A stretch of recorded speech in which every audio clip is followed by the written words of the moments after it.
un consortium de médias dans le monde et la cellule investigation de Radio France, coordonnée par l'organisation Forbidden Stories, a eu accès à plus de 50 000 numéros de téléphone potentiellement ciblés et espionnés par une dizaine d'États via le logiciel israélien Pegasus. L'affaire fait grand bruit car on y retrouve pêle-mêle des journalistes, des chefs d'entreprise, des opposants politiques et autres figures de la vie publique. Retour sur la technique derrière ce logiciel. Quand est né Pegasus, comment l'utilise-t-on, pourquoi a-t-il pris une telle ampleur ? Le logiciel Pegasus est développé par l'entreprise israélienne NSO Group. C'est un logiciel espion visant les smartphones dont l'objectif est de siphonner l'ensemble de ces données. Coordonnées GPS, contenu des messages, écoute des appels, bref, tout ce qui se passe par votre téléphone est vu, lu et entendu par le logiciel et transmis à son utilisateur, l'attaquant. Ce logiciel espion évolue depuis plusieurs années et s'adapte aux évolutions de niveau de sécurité des téléphones.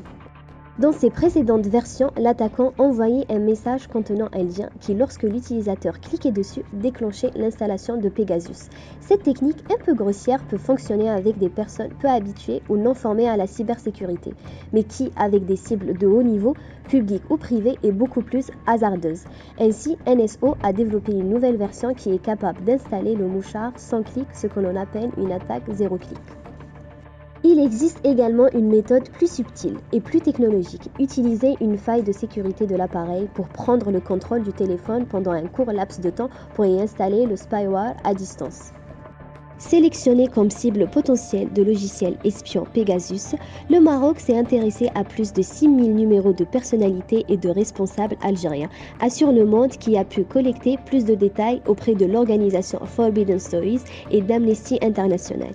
Il s'agit apparemment de numéros appartenant à les diplomates pour la plupart, mais aussi à les responsables politiques, les militaires, les chefs, les services de renseignement, les hauts fonctionnaires et même les militants politiques. Parmi les noms cités par la même source figurent ceux de Saïd, Nasser et Zohor Bouteflika, les frères et sœurs du président déchu Abdelaziz Bouteflika. Mais outre le cercle familial de l'ancien chef de l'État figurent aussi ses plus proches collaborateurs.